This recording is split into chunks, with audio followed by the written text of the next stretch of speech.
예장통합 정체성과 교회 수호연대가 총회 현안을 위한 기도회와 제4차 공개 세미나를 진행했습니다.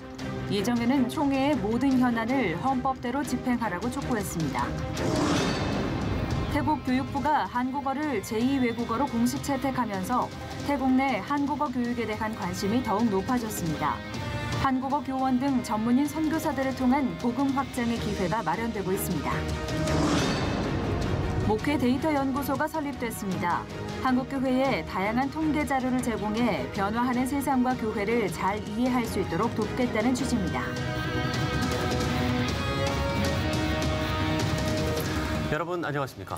C채널 매거진 굿데이 첫 소식입니다. 예장통합 정체성과 교회 수호연대가 총회 현안을 위한 기도회와 제4차 공개 세미나를 진행했습니다. 예정에는 세미나를 통해 예장통합총회는 103회기의 불법 결의를 사과하고 작년 헌법위원회의 해석을 확정해 다시 헌법대로 집행하라고 촉구했습니다. 조홍현 기자가 보도합니다. 예장통합 정체성과 교회 수호연대의 103회 총회 규탄과 예장통합 헌법 정치 28조 6항에 대한 삭제 요구가 계속해서 이어졌습니다. 공개 세미나에서 최경구 예정현 대표회장은 총회 현안 문제 총괄이라는 주제로 발표하면서 명성교회는 김하나 목사를 교인들의 찬성 가운데 위임 목사로 청빙했을 뿐 세습한 것이 아니라고 밝혔습니다.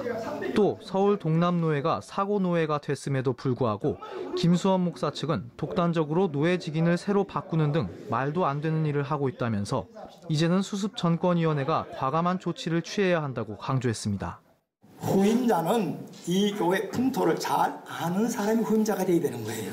이 풍토를 아는 사람, 여기 우리 교회를 아는 사람, 우리 원로 목사님하고 잘 아는 사람, 우리 교인들하고 잘 아는 사람, 그 사람을 후임자로 선택하는 건 당연한 겁니다. 소재열 한국교회법 연구소장은 예장통합교단 헌법 정치 28조 6항의 허점을 지적하고 지난해 103회기 총회가 재판국 판결을 보고받지 않기로 한 결의를 비판했습니다. 소재열 소장은 교단헌법 28조 6항을 포괄적으로 해석해서 잘못된 결과가 나왔다면서 제한적으로 적용할 수밖에 없는 법을 만들어 놓고 무리한 포괄적 해석을 해버리니 분쟁이 끊임없이 발생하는 것이라고 설명했습니다. 또 총회 재판국이 특별 재심을 할 수 있으려면 재판국이 명백한 헌법 시행 규정을 위반했다는 증거가 있어야 했지만 총회는 제대로 된 법적 절차를 하나도 확인하지 않고 이를 처리했다고 지적했습니다. 총회는 장로교 헌법을 정확히 따라야 하고 총대들의 결의가 교단 헌법보다 우선될 수 없다는 것입니다. 총회는 장로의 헌법을 따라가야 됩니다. 결의가 헌법을 앞설 수가 없어요. 102회기 총회 재판국에서 판결로서 딱 확정을 때렸습니다. 28조 6항을 정확하게 해석했습니다. 이경희 102회 총회 재판국장은 법과 법이 충돌하는 상황에서는 상위 기본권을 우선으로 하면서 자유권과 생명권을 다른 법보다 우선하는 것이 원칙이라고 설명했습니다. 교단이 보장하고 있는 교회의 자유권은 교단 정치 28조 6항보다 더 우선한다는 것입니다. 예정현은 성명문을 통해 총회 재판국 명성권 재심을 각하하라면서 104회기 총회는 수차례 헌법 불합치 판단을 받은 정치 28조 6항을 폐지하라고 촉구했습니다. 총회 임원회는 103회기 불법 결의를 사과하고 헌법위원회의 해석을 확정하고 헌법대로 집행하라! 집행하라! 집행하라! 집행하라! 다음 달 16일로 예정된 예장통합의 재심 판결. 교단이 한 교회의 목회 승계에 대한 판단을 어떻게 결론 지을지 그 귀추가 주목되고 있습니다. C채널 뉴스 조홍현입니다. 수원은혜교회와 월드비전 C채널이 지난 13일 희망터치 캠페인 협약식을 갖고 르완다 우부메 지역을 방문해 빈곤층 아동 지원에 협력하기로 했습니다. 황유석 수원은혜교회 담임 목사는 협약식에서 10년 동안의 필리핀 선교 경험이 있는데 이 기간 느낀 것은 우는 자와 함께 울어야 한다는 것이라면서 르완다 선교 기간 도움을 필요로 하는 아이들에게 주님의 큰 사랑을 전하고 올 것이라고 말했습니다. 새 기관은 협약에 따라 다음 달 8일부터 20일까지 르완다 우부메 사업장을 방문해 결혼아동 생활향상 사업을 펼칠 예정입니다. 국제구호단체 기아대책과 성남시 독수리 기독학교가 지난 14일 파키스탄 학교 건축 후원금 전단식을 진행했습니다. 독수리 기독학교 중학생들은 지난 4월 1km를 걸을 때마다 후원금을 요청하는 크라우드 펀딩을 진행했고 동해안 82km를 걸어 총 6,800여만 원을 모금했습니다. 전달된 후원금은 파키스탄 라이빈드 지역의 문맹 퇴치학교 건축을 위한 기금으로 사용될 예정입니다.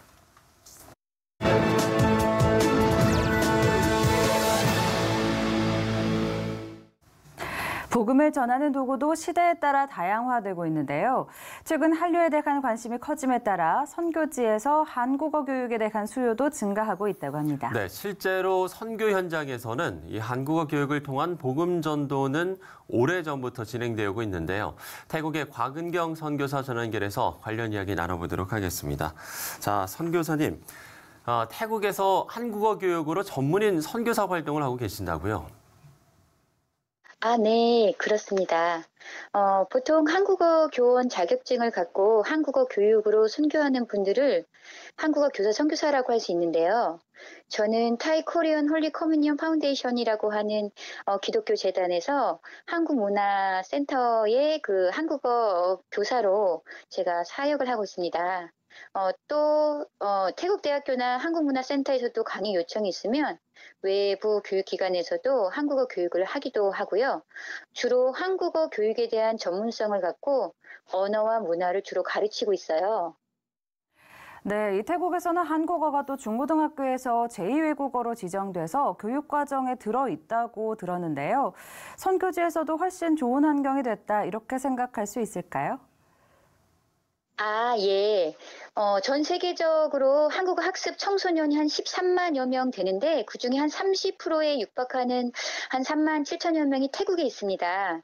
태국 교육부가 한국어를 제2외국어로 채택했는데요. 2017년도에 치른 첫 한국어 대입 입시 응시자는 한 5,500여 명에 달하고 있습니다. 그리고 올해 2019년도에는 태국 학교 한 130개 교가 한국어 과정을 열었어요. 이제는 태국 학생들에게 한국어가 중요한 과목이 되었기 때문에 선교 현장에서 더 많은 태국인들에게 한국어를 접촉점으로 복음을 전할 기회가 더 확대될 것으로 보여요. 네, 그런가 하면 선교지에서 사용할 수 있는 교재도 개발하셨다고 들었습니다. 수요가 많았기 때문에 교재 개발도 필요하셨을 것 같은데요. 어떻습니까? 예. 보통 이게 태국인들을 가르치면 매 학기마다 굉장히 많은 학생들이 찾아옵니다. 근데 그 태국인들이 다 한국어 능력이 달라요. 그래서 한국어 학습 능력과 상관없이 누구나 한국어를 읽고 말할 수 있게 하면 복음을 더 많이 전할 수 있을 거라고 생각을 해서 선교용 한국어 교재를 만들게 되었습니다. 이 교재는 일반 한국어 교육 내용에 성경 본문 읽기를 추가로 넣어서 단어나 문법 같은 학습 내용을 배우도록 교재를 개발했어요. 한국어 지식을 배우면서도 게임, 연극 등의 활동하기 학습을 통해서 쉽게 복음을 받아들일 수 있게 하기 때문에 한국어 교육을 하는 공식, 비공식 교육기관에서 충분히 사용할 수 있을 거라고 생각합니다. 이 교재는 치앙마이 크리스찬 고등학교를 비롯해서 우따라잇이라는 지역이나 코랏 지역의 한국어 센터에서도 사용하게 됩니다. 현재는 선교 교재가 한 권이 나왔는데요. 선교지에서 한국어 교육 선교가 확산되기 위해서 계속 한국어 선교 교재 개발을 해야 될 필요가 있고요. 현지의 한국어 교재 보급을 위해서는 책값이 좀 저렴해야 합니다. 이를 위해서 지금은 출판비 후원을 모금하고 있는데 이를 위해서 좀 기도해 주시고요. 9월에 한국어 교사, 선교사 훈련을 또 시작합니다. 관심 있는 분들의 많은 참여가 있도록 기도 부탁드릴게요. 네, 한국어 교육을 통한 복음 전도의 길이 더욱 크게 열리고 또 선교사 훈련에도 많은 지원자가 나오도록 저희도 함께 기도하겠습니다. 네, 태국의 곽은경 선교사와 이야기 나눠봤습니다. 앞서 전해드린 대로 한국어를 가르치는 것이 선교에 유용한 도구가 되고 있는 것처럼 복음을 전하는 방법은 더욱 다양해졌습니다. 중국의 한 카페 창업자는 특별히 카페를 찾는 밀레니어 세대에게 커피 이상의 것, 복음을 맛보게 하면서 카페 사업에도 놀라운 성공을 거두고 있습니다. 중국에서 전해온 소식입니다. Wei Hanye is a native Beijinger. Since 19, he devoted himself into the coffee business.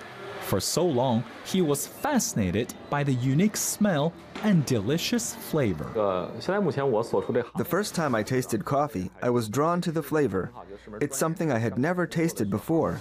Starbucks was still new to China back then. Chinese people didn't understand how to appreciate this Western drink. Wei was determined to learn more about coffee. He learned how to make it and came up with his own unique recipes. I was so eager to pursue my own passion, but it was not easy. When I faced setbacks, I was frustrated. I knew I could do it, but somehow couldn't make it right. It seemed like something was missing. Wei began spending more time away from his family. His wife felt he was no longer dedicated to the marriage and their children. Then one day, Wei met a Christian friend and shared his frustration and concerns. After a long talk, Wei realized what was missing. He became interested in going to church and he made a decision. The same day, before going to bed, I gave my life to Jesus. I wanted him to help me to become a successful coffee maker. I couldn't do it alone. Wei took the opportunity to open his own shop in one of the most popular areas of Beijing. His business grew, and he started riding a bike delivering coffee to his customers. It's like God suddenly opened a faucet. People started to come to my coffee shop. I was overwhelmed by blessings and provision. He taught me so much over the years. Being the coffee shop owner more than 10 years, Wei was grateful about what God has provided for him. Gradually, he began to invite his customers to listen to his story, as well as encouraging young people in China to know about Jesus Christ. People always ask me how I became successful today. It's important for them to hear my stories. It's not about me. God did it for me. Every Friday night, Wei holds Bible study at his coffee shop. He is not afraid of people asking questions. He's passionate about sharing the gospel with everyone who comes in. Wei is a great teacher. He's very patient when explaining different books of the gospel to us. His stories about God touched me. Trying to make a living in large cities like Beijing and Shanghai, it's not easy. Wei sees more Chinese millennials are flooding to Beijing to pursue their dreams. He's planning to open up more coffee shops around the nation. The purpose is to invite more coffee lovers to his store and give them a chance to know how great his God is. Being successful is not easy, but everyone has the opportunities to achieve their dreams by knowing God and following his principles. Mengfei Li, CBN News, Beijing, China.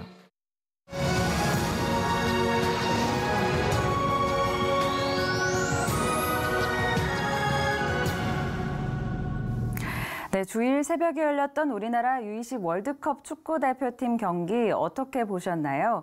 우리나라 축구에 희망을 봤다 이렇게 이야기하시는 분들이 참 많았는데요. 네, 희망이라는 단어에는 언제나 미래란 시간이 담겨 있는데요. 오늘은 남양주 FC 유소년 축구 선교단 이사장 이승도 목사 모시고 우리나라 축구 선교의 미래에 대해서 이야기를 나눠보도록 하겠습니다. 목사님 안녕하십니까? 네, 반갑습니다. 안녕하십니까? 반갑습니다. 아무래도 이번 월드컵을 굉장히 좀 남다른 마음으로 지켜보셨을 것 같은데요. 이번 U20 월드컵 좀 어떻게 보셨나요? 네, 2019년 국제축구연맹 20세 이하 월드컵이 지난 5월 25일 포르투갈과의 첫 경기를 시작으로 7경기를 치르고 준우승이라는 값진 선물을 대한민국 국민들에게 드리게 돼서 큰 영광으로 생각하고 있습니다. 네. 예. 지켜보시면서 좀 남다른 마음도 드셨을 것 같아요. 조금 우리 선수들 굉장히 기특하다든지. 네, 정말 그 7경기를 21명의 선수들이 치르기에는 벅찬 경기였거든요. 마지막 결승전에서 체력의 부담이 너무 큰 것을 보면서 되게 안타깝게 생각하면서 응원했습니다. 네. 안타깝지만 그래도 그동안에 보여준 경기력들을 보면 정말로 잘했다. 라는 생각이 드는데 이렇게 우리 선수들이 좀 성장할 수 있었던 비결이 있다면 좀 어떤 거라고 보셨어요? 어떻든 최근에 한 10여 년 전부터 대한축구협회에서 함께했던 그 골든에이지 프로그램 세대거든요. 1세대 학생들인데 그중에 이제 이 학생들을 지난 2년 동안 지도했던 정정용 감독과 스태프진들의 놀라운 그 헌신이 있었기에 이 선수들과 함께 아마 좋은 결과가 있었지 않았나 그런 생각이 들고 있습니다. 네, 그렇군요. 정정용 감독 이야기도 해주셨습니다만 집사님이시라고 들었습니다. 언제 저희도 한번 모시고 좀 인터뷰 나눠보면 좋겠다는 생각이 드는데요. 특히나 이번 월드컵에서 가장 주목을 받았던 선수가 아무래도 이강인 선수였어요. 네, 맞습니다. 칭찬도 많이 하고 골든볼 수상까지 했는데 이강인 선수가 가지고 있는 좀 특별함이 어디에 있다고 보세요? 이강인 선수의 축구는 즐기는 축구죠. 일단은 그 어느 경기든지 부담감이 굉장히 클 텐데 이 선수가 어려서 일찍 그 선진 스페인 축구를 경험했고요. 아무래도 한국 축구 하는 우리 학생들 축구는 경직돼 있는 모습이 많거든요. 그런데 이 유럽에서 배운 축구가 아무래도 성격도 그렇고 또 축구의 스킬도 여러 가지 편하고 즐기는 축구가 큰 대회인데도 불구하고 부담감을 많이 던 걸로 그렇게 생각하고 있습니다. 네. 그런가 하면 이강인 선수의 이번에 이제 별명이 막내형이었잖아요. 이런 것도 사실은 그 전까지는 좀 이런 별명을 저희가 들어본 적도 없고 어떻게 보면 이것도 좀 그동안의 선수들의 어떤 플레이하는 방식과는 좀 다른 느낌이었거든요. 어쨌든 저도 지켜보면서 그 이강인 선수가 사실 그 2살 위의 형들하고 팀워크를 맞춰서 대회를 치른다는 것 자체가 사실 개인적으로 굉장히 부담스러웠을 겁니다. 그럼에도 그리고 또 한국식 그 축구 문화를 접한 선수가 아니기 때문에 형들과의 관계성이 매우 어려웠을 거라는 판단을 했는데 사실 그 뭐 저희는 이제 잘 모릅니다만 이제 그 축구 선수들의 어떤 선후배 문화 이런 게 좀 있을 거 아니에요. 그런 부분에서는 좀 이게 좀 다른 느낌이거든요. 네, 그렇습니다. 예전보다는 그래도 지금 현재 우리 청소년기에 있는 선수들이 많이 공동체 생활에서 많이 이제 편해졌지만은 그러나 결과를 논하는 대회이기 때문에 상당히 굉장히 부담스럽거든요. 그런데 제가 지켜보니까 이 선수의 그 인성과 또 마음 자세가 굉장히 따뜻한 친구라는 것을 제가 느끼게 됐습니다. 그래서 왜냐하면은 골키퍼 빼고 10명의 선수가 밖에 못 뛰잖아요.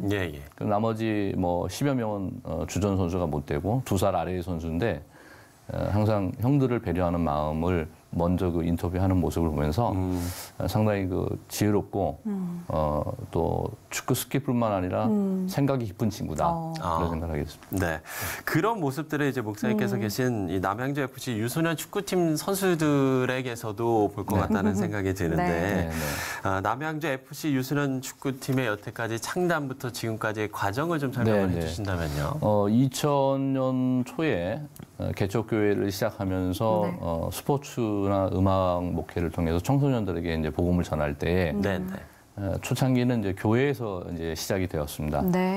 그 사실 이 축구라는 운동이 부모님의 그 엄청난 많은 헌신들이 물질적 헌신이 있어야만 하는 운동인데 사실 이 범위에 들어가지 못하는 청소년들이 굉장히 많거든요. 그래서 어떻든 마음껏 운동할 수 있는 기회를 주자 해서 교회에서 시작했던 그 남양주 FC가 이제는 그 학원 축구를 대표하는 유소년 구단이 됐고요. 또 중학교, 고등학교, 대학, 칼빈대학까지 창단했던 계기가 참 하나님께 큰 영광이 되는 계기가 되었습니다. 그렇군요. 우리 선수들이 좀 믿음 안에서 좀 훈련이 되고 있지 않을까라는 생각을 하는데 그렇다 보니 좀 훈련 과정도 궁금합니다. 초창기 때 2000년도 때만 해도 교회 안에서 할 때는 정말 예배드리고 그때는 뭐 정말 아이들이 교회 안에서 하는 것이 자유로웠지만은 최근에 몇 년 사이에 지금 이제 이게 학원 축구가 전문 축구 남양주 이제 축구센터가 되면서 이제 대한축구협회 선수 규정이라든가 또는 이제 요새 지금 학교 체육 관계 또 문교부에서 지금 여러 가지 이제 입소 관계라든가 숙소 관계 이런 걸로 인해서 저희 남양주 FC도 신앙생활이 자유롭지만은 않습니다.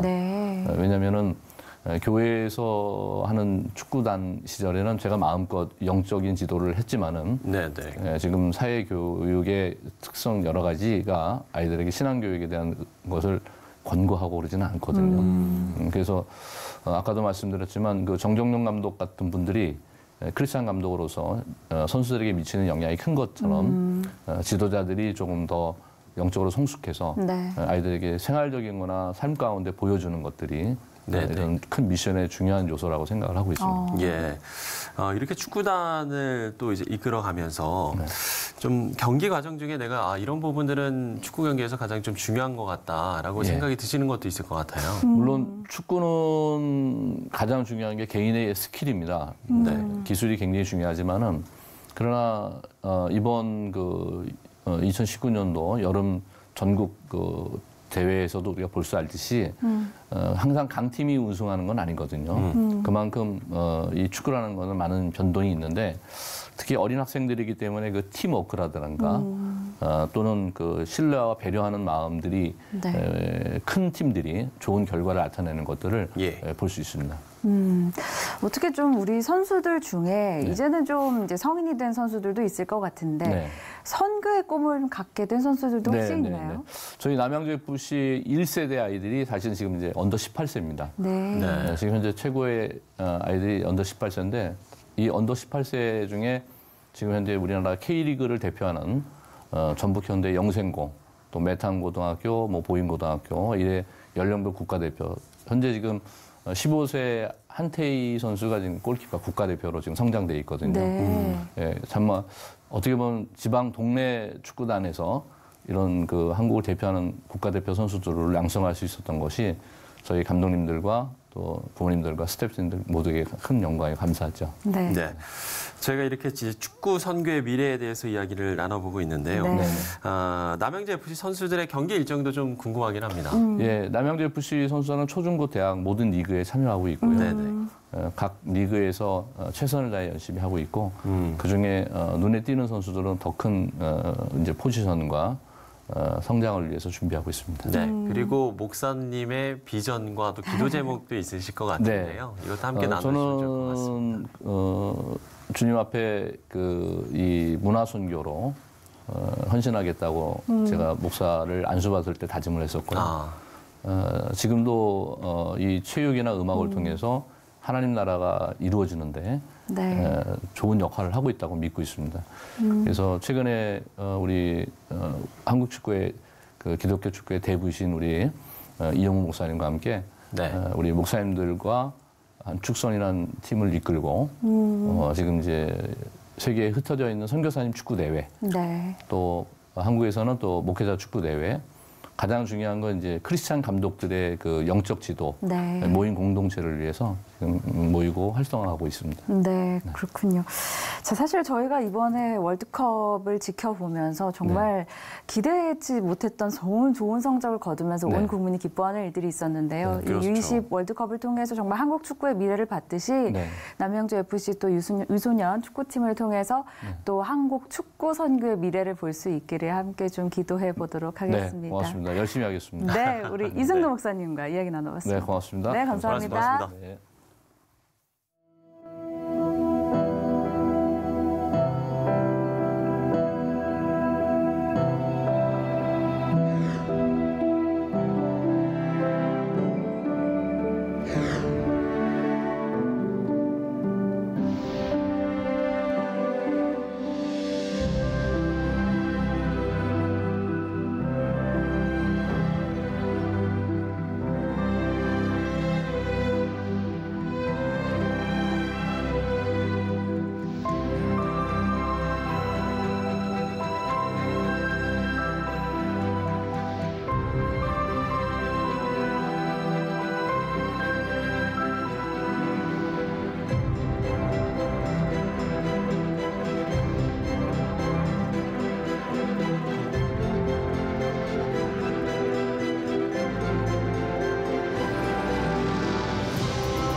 현대시대는 데이터 사회입니다. 정보도 객관적인 데이터를 기반으로 할 때 그 가치가 인정되는데요. 네, 한국교회 내에서는 그동안 이런 부분은 좀 약하지 않았나 생각이 되는데 최근에 문을 연 목회데이터 연구소가 한국교회 목회자를 위한 다양한 통계 자료를 제공한다고 밝혔습니다.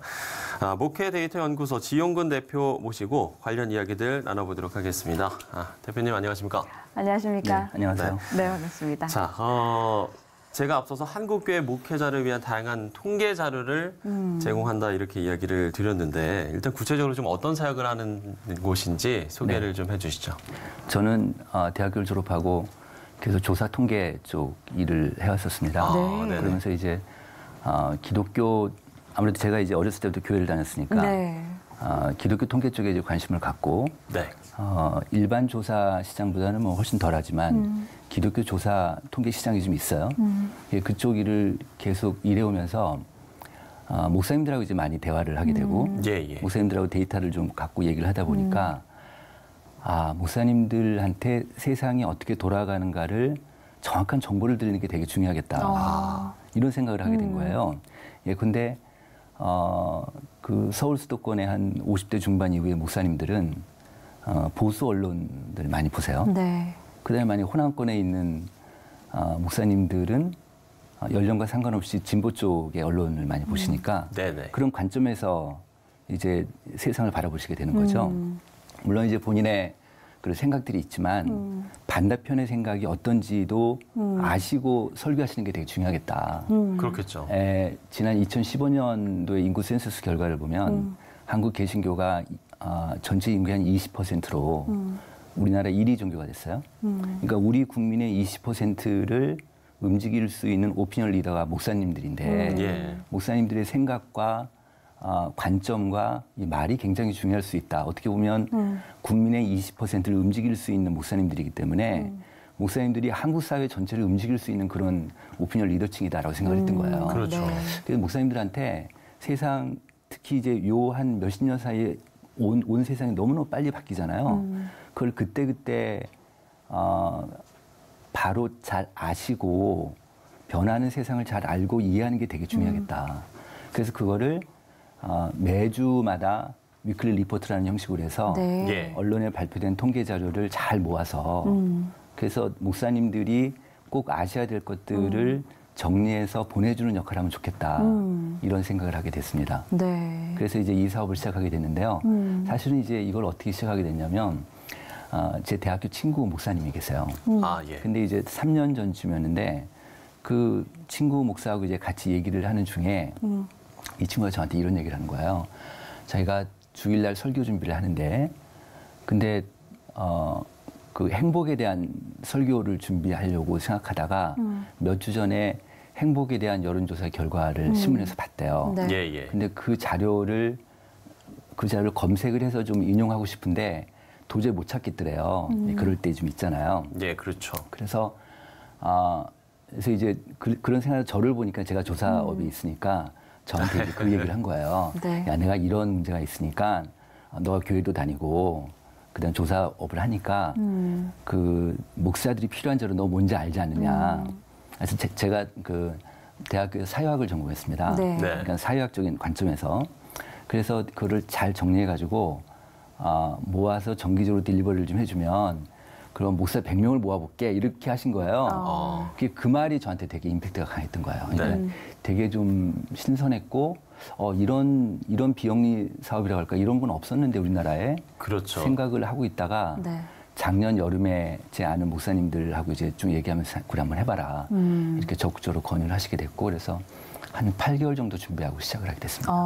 그렇군요. 그러니까 한국교회 사실 이끄는 분들이 또 목회자들이고 그 목회자들이 오피니언 리더로서 좀 이러한 정확한 통계 자료를 필요로 하기 때문에 이제 이러한 사역을 하시게 됐다라고 설명을 해주셨는데 그러면 지금까지는 이렇게 정확한 통계 자료에 대한 그런 부분이 좀 취약했다고 볼 수 있겠네요. 그렇죠. 목사님들이 그 나름대로의 관점을 갖고 또 언론에서 보도되는 그런 자료들만 간단하게 보시고 이제 이해를 하시게 되는데 제가 이제 그쪽을 한번 쭉 깊이 있게 들여다 보니까 언론에 보도된 자료들이 기자들이 생산하는 자료가 아니잖아요. 그러니까 보도 자료가 있으면 그런 보도 자료를 만든 그 생산자가 따로 있어요. 그럼 그 생산자 사이트에 들어가면 보도 자료 원문이 다 있죠. 근데 기자들은 그걸 다 실는 게 아니라 그 신문사의 생각이나 신문사의 어떤 관점에서 그걸 쓰지 않습니까? 그럼 이제 그 보도 자료를 제가 보고 또 어떤 사이트는 뭐 웬만한 데는 다 로데이터가 다 있어요.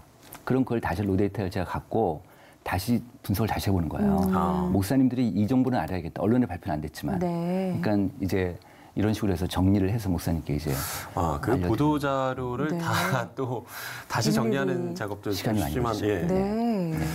참 어려울 것 같다는 생각이 드는데 네. 그러면 이제 목회에 좀 필요한 데이터는 뭐 주로 그러니까는 목사님들이 이제 어떤 부분들을 좀 가장 원하는지 이런 것도 좀 궁금하거든요. 목사님들이 아까 제가 좀 전에 말씀드린 대로 언론에 발표되는 많은 자료들 중에서 예컨대 무슨 뭐 우리나라의 고용률이 목사님들 모르셔도 되거든요. 어떻게 보면 그렇지만 예컨대 이제 그 우리가 분석을 해보면 한국 교회의 그 일반 사회하고 우리 한국 사회 전체하고 한국 교회를 비교해 보면 한국 교회가 60세 이상 고령층이 한국 사회 전체보다 좀 더 많아요. 근데 그 속도가 좀 빨라요. 네. 그러니까 한국 교회가 한국 사회보다는 좀 더 고령화가 좀 빨리 진행되고 있다고 볼 수 있는데 그런 목사님들은 그 노인층에 대해서 노인 심리라든지 노인들이 어떻게 교회 밖에서 어떻게 살고 계신지 이런 사실들을 좀 그러니까 그런 내용들을 좀 아셔야 되는데 언론에서 잘 그런 것들이 안 나와요.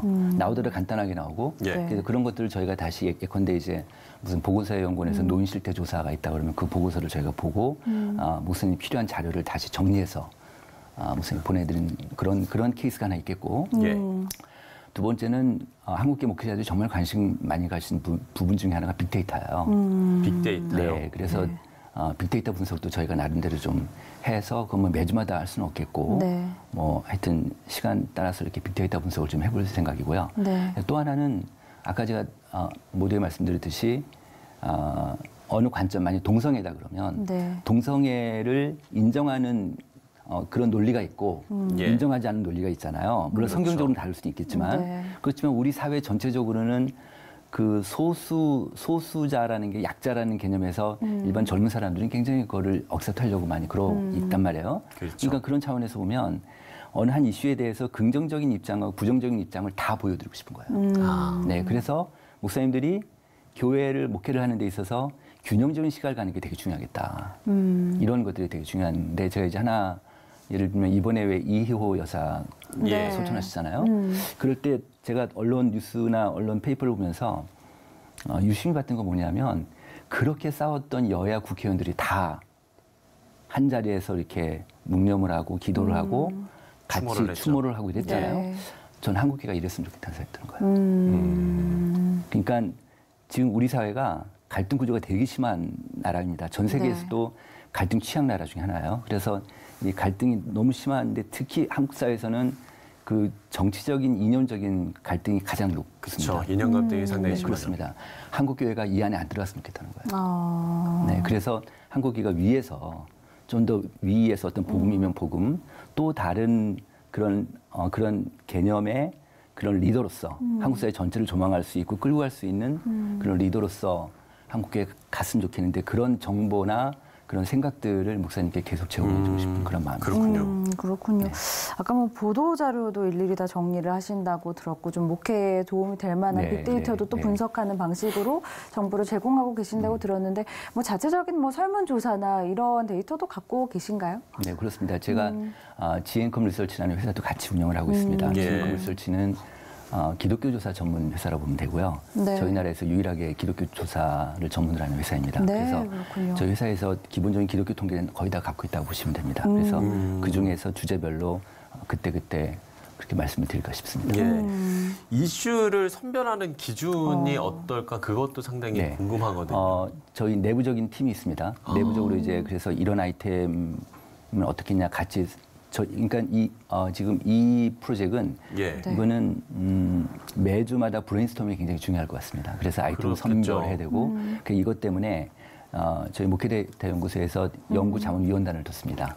그래서 이제 그 위원단에서 주기적으로 피드백을 계속 받고 또 오프라인에서 모여서 같이 토의하고 해서 계속해서 이 데이터에 대한 퀄리티를 계속 유지하고 그런 게 되게 중요할 것 같아요. 상당히 민감한 이슈들이 많잖아요. 특히 진짜 뭐 이념 갈등물 이야기를 해주셨지만 이 첨예하게 갈등하는 사안들에 대해서는 이걸 우리가 어떻게 다룰 것인가라는 고민을 상당히 많이 하실 것 같고요. 그거는 제가 한 가지 말씀드리면 언론에 발표되는 그런 어느 한 그룹의 이익을 대변하는 데이터들이 많아요. 근데 저희는 이제 그러니까 우리가 흔히 얘기하는 그 논조라고 하잖아요. 그래서 우리 논조에 맞는 데이터를 취합을 해서 기사를 쓰는 경우도 있긴 하니까요. 한 30년 넘게 이 일을 해왔기 때문에 언론에 보도된 데이터를 보면 이거 잘못됐다, 잘됐다라는 느낌이 와요. 그럴 수 있겠죠. 왜냐하면 설문에 따라서 응답들이 달라질 수 있습니다. 예컨대 하나 말씀드리면 현재 문재인 대통령에 대한 지지도를 묻는데 각사마다 거의 비슷하게 묻습니다.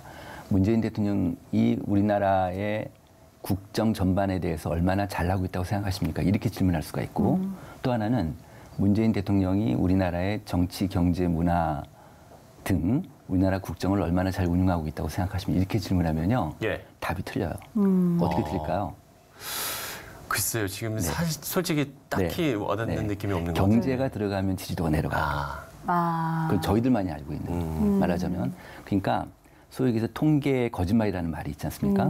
그것처럼 통계가 그래도 사회를 보여주는 객관적인 자료를 하지만 통계를 작성자의 주관적인 판단이 들어갈 수가 있습니다. 그거를 최대한 배제하면서 이 데이터 연구소를 계속 운영할까 싶고요. 그다음에 지금 말씀하신 대로 여쭤보신 대로 그 이념적인 아주 그 극한 갈등하게 있는 그런 것들은 일단 처음에 좀 피할 생각입니다. 저희 지금 시작하자마자 오동하지면 안 되니까, 들어가지면 안 되니까. 그래서 좀 그렇지만 어떤 정보든 어떤 데이터든 그 데이터가 나오기 위해서는 아주 과학적이고 합리적인 절차가 필요해요. 엄격한 과정이 필요한데 그 엄격한 과정을 통해서 만들어진 데이터라면 그건 저는 발표할 수 있다고 봐요. 그래서 그거는 뭐 저희 어떤 직업적인 양심을 갖고 발표를 해서 그게 어느 진영에서 불만이 있더라도 그건 발표하고 싶습니다. 그렇군요. 사실 어떻게 보면 우리가 뭐 하나님 나라를 바라보고는 살지만 이 땅 가운데 이 뭐 많은 세상의 일들 그리고 뭐 사회문화 경제 이런 일에 전혀 관여를 하지 않고 살아갈 수는 없으니까요. 그런 측면에서 봤을 때는 목회자들에게 이와 관련된 좀 정확한 통계가 제시가 되고 그걸 좀 분별할 수 있는 그런 능력이 필요하겠다. 그런 의미에서 참 쉽지 않은 작업이실 것 같다라는 생각이 또 이 자료를 목사님들이 매주마다 받아보시게 되면 나름대로 세상을 보는 관점이 좀 더 균형적으로 바뀌실 것 같아요. 그렇게 되면 그 균형적인 시각이 어떤 의미에서 중요하냐면 목회 전반에 대한 본질적인 게 있고 비본질적인 게 있지 않습니까? 교회 운영이라는 어떤 행정적인 거라든지 의사결정이라든지 그런 균형적인 시각에 대해서 좀 더 합리적인 의사결정을 할 수가 있겠고 교인들의 시각하고 좀 더 맞을 수 있는 그런 생각을 좀 하게 됐습니다.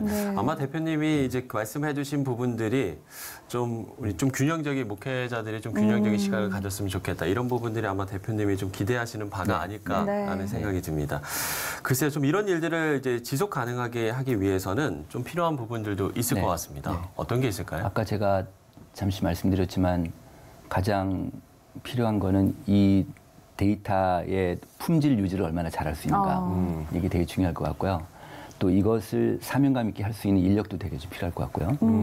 그다음에 또 하나는 원래는 배경 이야기지만 이걸 처음에는 100개 교회만 월 10만 원씩 유료로 하고 리미티드로 다 끊으려고 그랬어요. 처음에는 그랬는데 이걸 같이 토의하는 과정에서 어느 한 분이 야 그럼 가난한 교회는 못 보겠네 이러시는 거예요.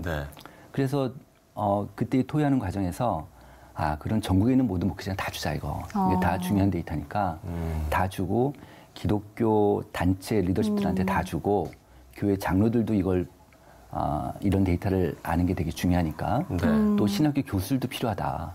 그래서 다 드리고 그래서 후원 시스템으로 바꾸자. 이렇게 해서 이제 비영리 단체를 만들게 된 거예요. 그래서 이제 가장 큰 조건이 이제 후원 시스템이 잘 돌아가야겠죠. 그런 부분들이 아마 이제 좀 기도 제목이 될 수도 있을 것 같긴 한데 조금 더 이제 그 대표님의 어떤 기도 제목 또 비전이 있다면 끝으로 네. 나눠주시면 네. 좋을 것 같습니다. 제가 미국의 기독교 조사를 전문으로 하는 회사들이 좀 있어요. 라이프웨이 리서치라고 있는데 거기는 미국의 남침내 교단에서 운영하는 리서치 회사예요. 거기 목회 관련된 조사만 쭉 해서 하고 있고 그다음에 아마 들어보셨겠지만 바너 연구소가 있습니다. 바너 인스티튜트라고 하죠. 바너 연구소가 거기서 또 기독교 조사를 많이 나오는 게 있고 그다음에 전 세계에서 유일하게 기독교 리서치 재단이 하나 있어요. 퓨 리서치라고 있습니다. 네네. 퓨 리서치라는 회사는 미국의 논문 인용 1위라고 할 정도로 굉장히 미국에 영향력이 있는 그런 비영리 단체예요. 그런데 퓨 리서치 얼마 전에 한국의 무슨 재단에서 퓨 리서치의 국제 금융 팀장을 불러다가 강의를 시키더라고요. 그러니까 퓨 리서치라는 게 일반 우리처럼 하는 서베이뿐 아니라 일반 리서치 작업도 계속하고 연구 활동도 하고 해서 굉장히 큰 단체죠, 사실은. 저는 이 목회 데이터 연구소가 앞으로 미국의 한국의 퓨 리서치가 되는 그런 꿈을 좀 갖고 있습니다.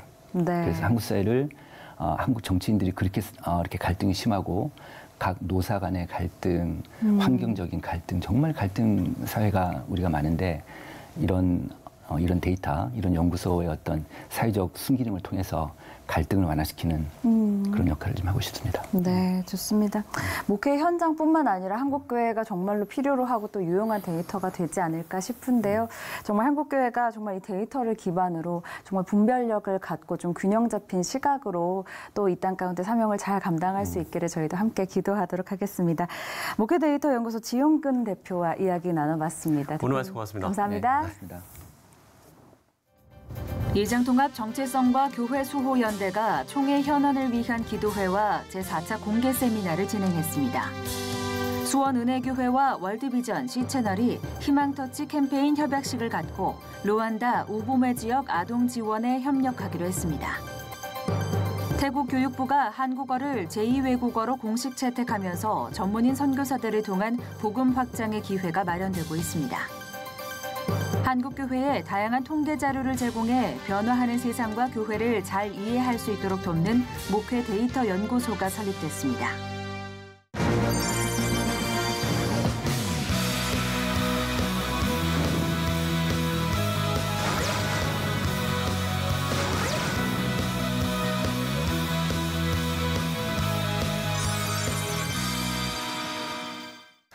네, 홍콩에서는 연일 시위가 이어지고 있습니다. 가장 중요한 문제는 중국과의 관계 때문인데 역사와 정치, 또 사회 문제들이 얽힌 매우 어려운 과제를 안고 있습니다. 네, 홍콩 사람들은 자신의 자녀들이 어떤 세상에서 살아갈까를 생각하니 그 외침이 더욱 간절해졌다고 하는데요. 홍콩 교회들도 기도회를 통해서 하나님의 인도하심을 구하고 있다고 하는데 무고한 희생이 나오지 않고 선한 해법이 찾아지길 저희도 함께 기도하도록 하겠습니다. 네, C채널 매거진 굿데이 오늘 순서는 여기까지입니다. 시청해주신 여러분 고맙습니다.